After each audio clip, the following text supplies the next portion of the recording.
Alright, 1.9 is solving right triangles. So when we're solving right triangles, we are going to use trig to solve all the missing sides and the missing angles. And we'll round everything to the thousandth. So over here, this is your steps. So first, I really recommend that you draw and relabel the triangle for each individual question, and then use the given angle, or use the given angles and sides to find whatever's missing. And in order to do this, you're going to be using trig.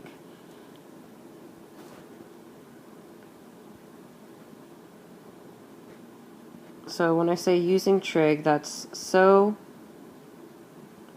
ka, toa. Or you could use cosecant, secant, and cotangent.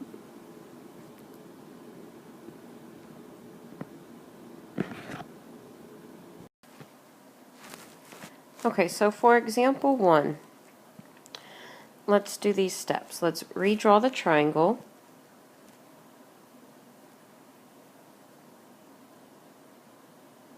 So this is angle A, angle B, and angle C. That's our right angle. And if you notice, across or opposite of angle A is side little a. Opposite angle B is side little b, and opposite angle C is side little c. And that's pretty conventional just to keep things straight in our mind.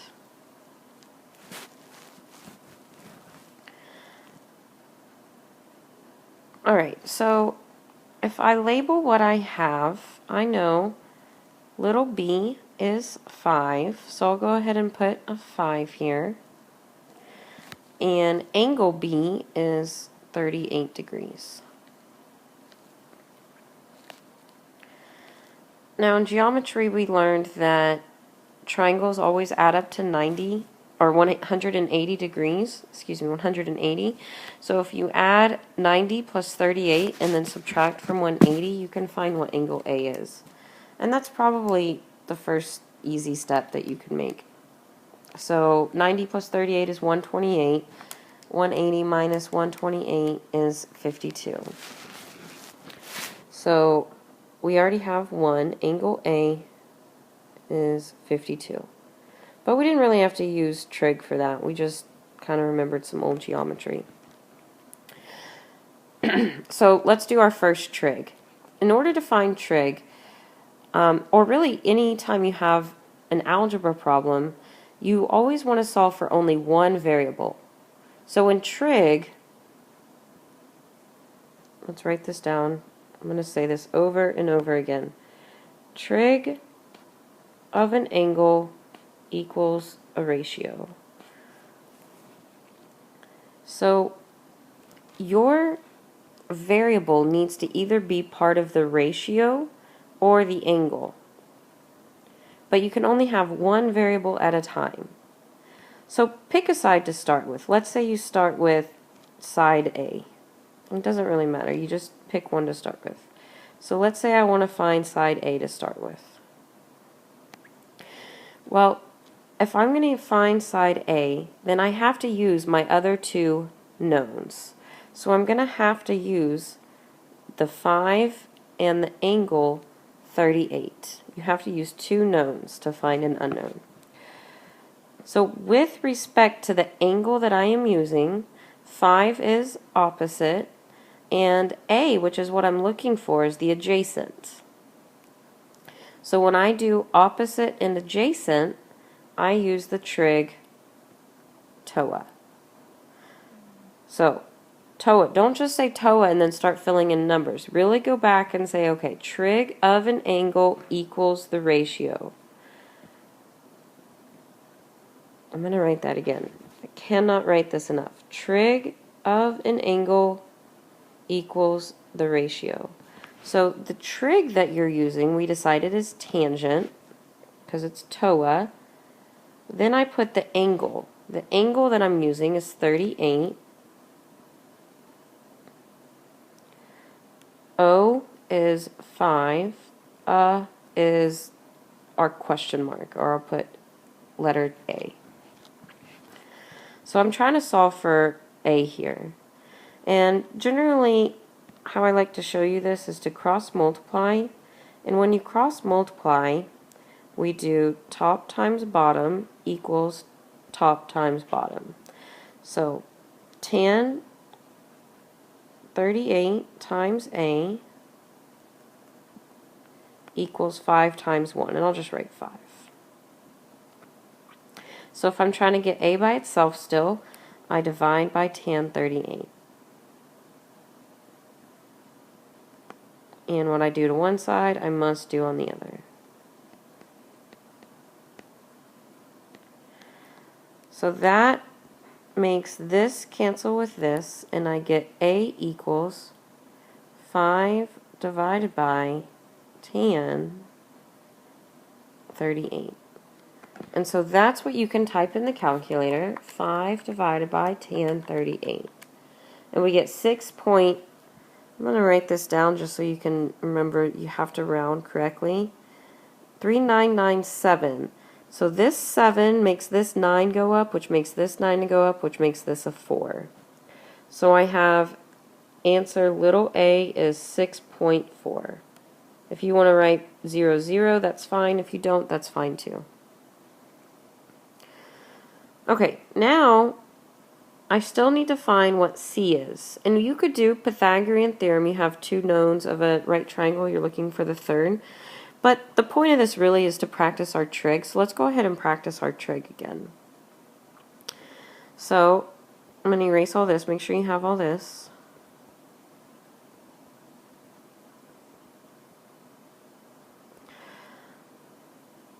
Alright. So if you're going to solve for letter C now, so we're solving for letter C, then you still use your two knowns, which is the 38 and the 5. It's better to use the original two so that you don't use a rounded answer. So that's why I'm going to choose to use the 38 and the 5 rather than the 6.4. So if I'm going to use the angle 38, I'm looking for C, which is the hypotenuse, and I'm using 5, which is the opposite. So hypotenuse and opposite. H and O is so, sine of an angle. So now I'm doing trig again. I'm already at that step. Sine of an angle, which is still 38, equals opposite, which is 5, over hypotenuse, which is C. So let's cross multiply again. So 5 times 1 equals C times sine 38. So we divide by sine 38 on both sides.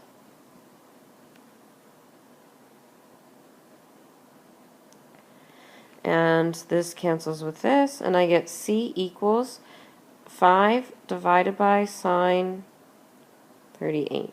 At this point, you might recognize what happened. Anytime your variable's in the denominator and you're going to cross multiply, if you want to skip this step, it's always just going to end up that these two guys end up switching. But if you don't want to skip that step and you just want to cross multiply, that's fine too. Alright, so 5 divided by sine 38. Y'all should be in degrees if I didn't say that earlier, is 1.21.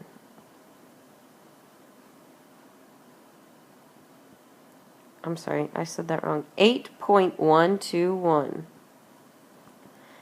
8.121.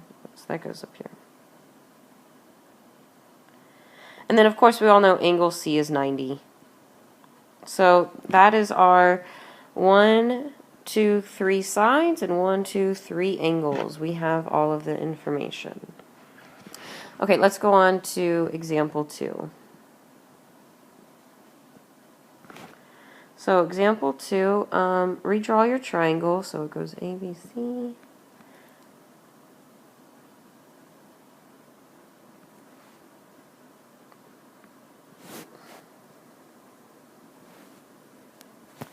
little a, little b, little c. Alright, a is 4, little a is 4, and little c is 15. Okay, so we have to get all the sides and all the angles. Now, you're probably looking at this and saying, well, the easiest thing to do is just do Pythagorean theorem to find side B. And if that's what you want to do, that's perfectly fine. There's nothing wrong with doing that. So let's do 4 squared plus b squared equals 15 squared. So if you solve for b, go ahead and do that. Continue. I'm just going to get the answer. So square root 209 is 14.457. So you should have all gotten 14.457. That's using Pythagorean theorem, which you all know how to do. Okay, now for the second part, for the angles, we know C is 90. Now we have to find A and B, but we can only do one at a time. Trig of an angle equals a ratio. Once again, let's use our non-rounded sides. So let's use the 4 and the 15, and you just pick whichever angle you want to start with. So let's say you picked A to start with. There's no reason I picked A, I just picked A. So with respect to my angle, 4 is the opposite, and 15 is the hypotenuse. O and H is sine. Trig of an angle equals the ratio. So trig is sine. Angle is actually the unknown, so I'm going to put theta there, because that's what I'm looking for. The angle is what I'm looking for. Equals opposite, which is 4, and then hypotenuse, which is 15. Now we've been working on this. When your variable is the angle, you have to get rid of the trig, and we do that by inversing both sides. So theta equals sine inverse of 4 over 15. And if you type that in your calculator, sine inverse 4 over 15, you get 15.466. So angle A equals 15.466. And so then we could say, well, add 90 and subtract from 180 to get angle B.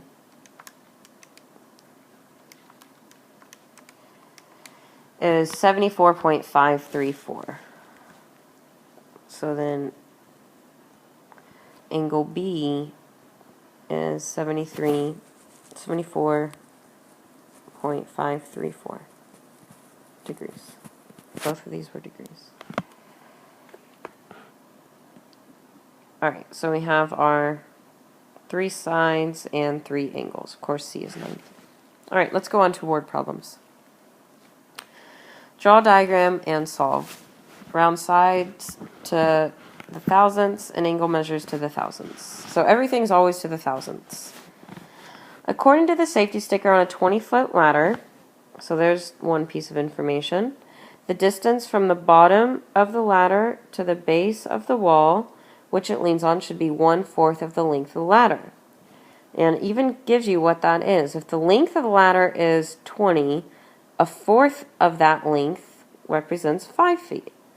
So here's a building.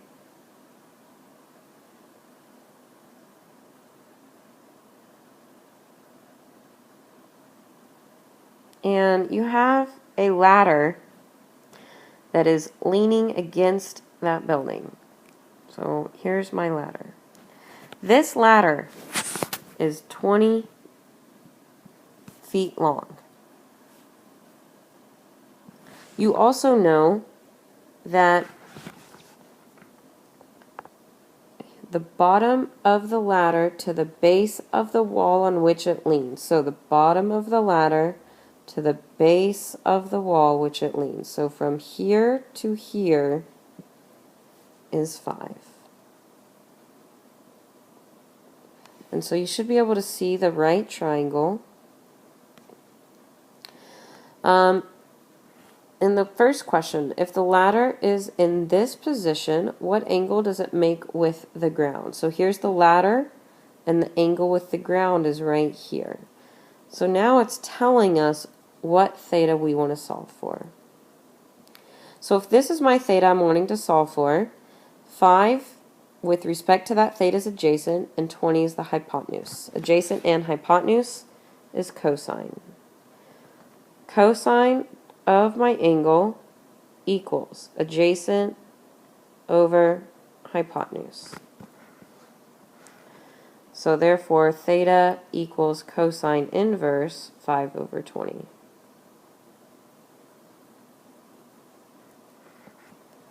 So cosine inverse 5 over 20 is 75.522. So approximately 75.522 degrees. All right, and question B, how high will the ladder reach? So probably want to do Pythagorean theorem here. 20 squared minus 5 squared. And that's 375. Take the square root is 19.365.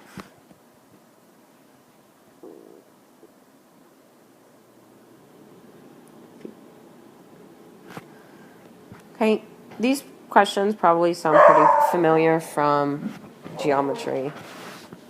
And that's my dogs. Alright, angles of elevation and depression. This is actually also from geometry. Angle of elevation or depression is always formed by the line of sight and the horizontal line. So what I always do in class is if you look straight forward, not up or down, but look straight forward, that is your line of sight. And then how your eyes go up is the elevation, or how your eyes look down is the depression.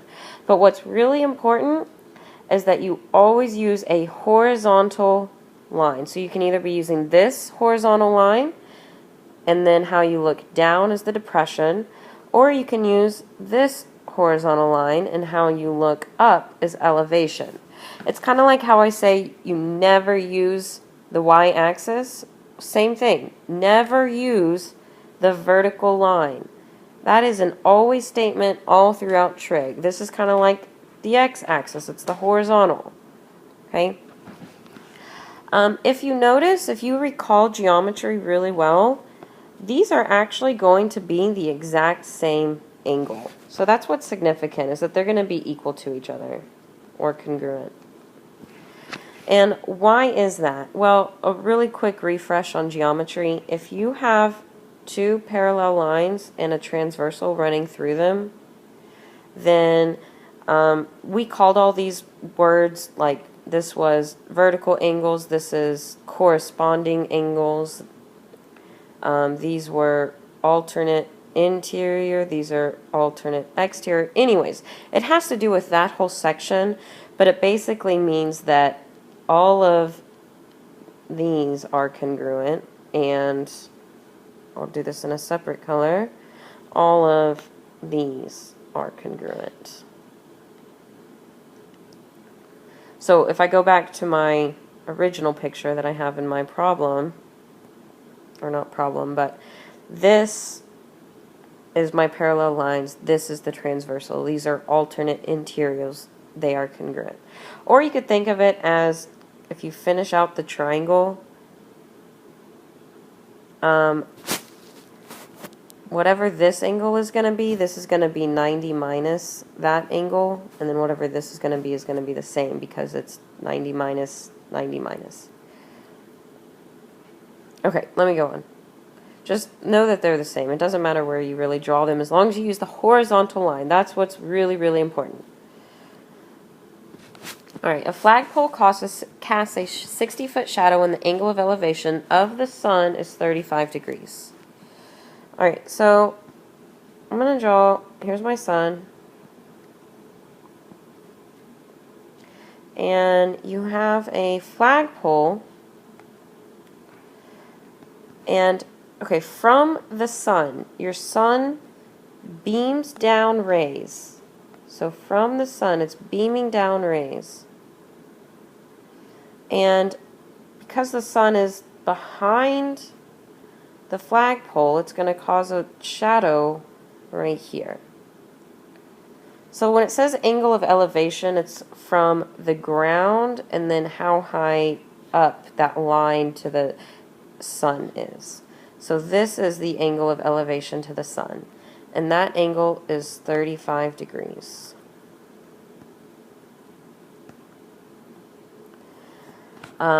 Okay, so let me draw this picture a little bit prettier just with the triangle. My picture's pretty, but now I only really need to worry about the triangle. So I know that my angle is 35 here, and I also know that the shadow is 60 feet. We want to find the height of the flagpole. So with respect to my angle, I'm looking for opposite, and I have adjacent. O and A is tangent. So tan of my angle,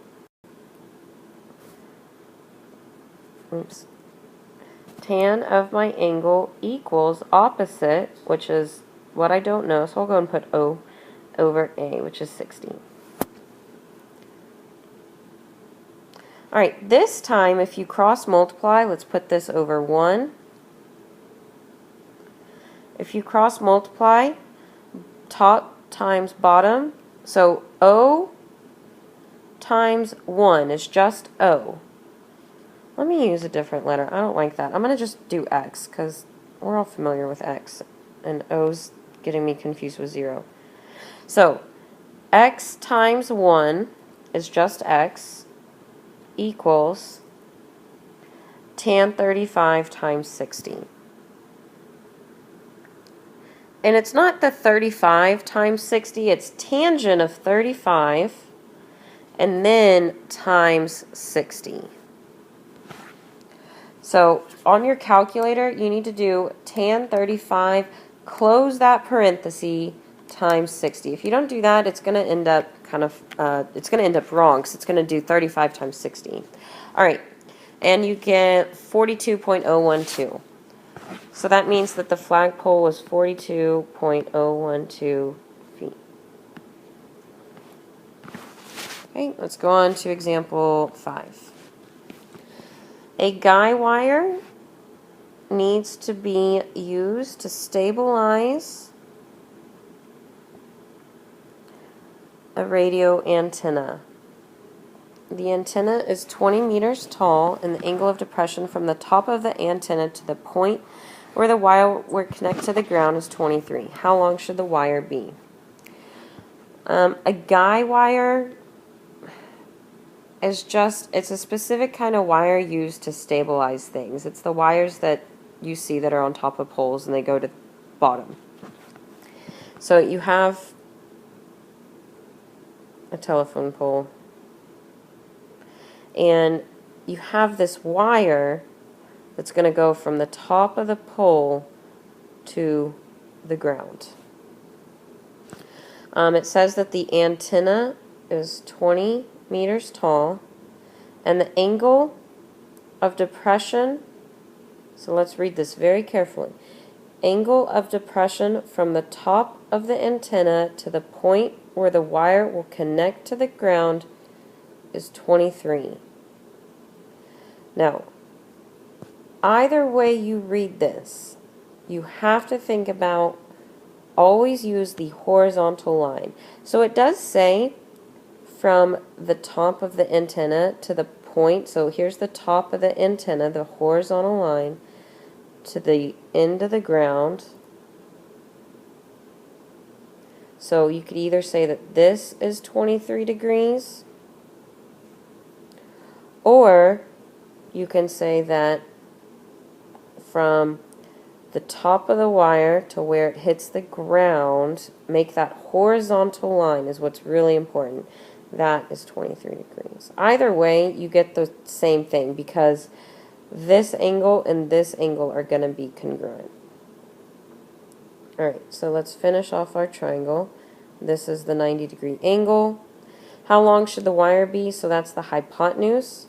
And I know the opposite. So sine, opposite and hypotenuse. So sine 23 equals O over h, which is my unknown,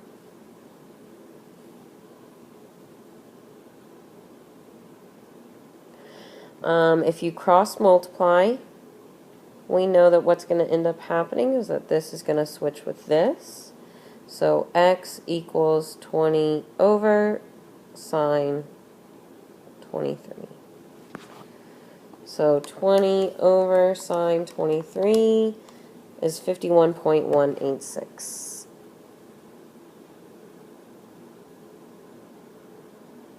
And this is in feet again. And that concludes our notes today.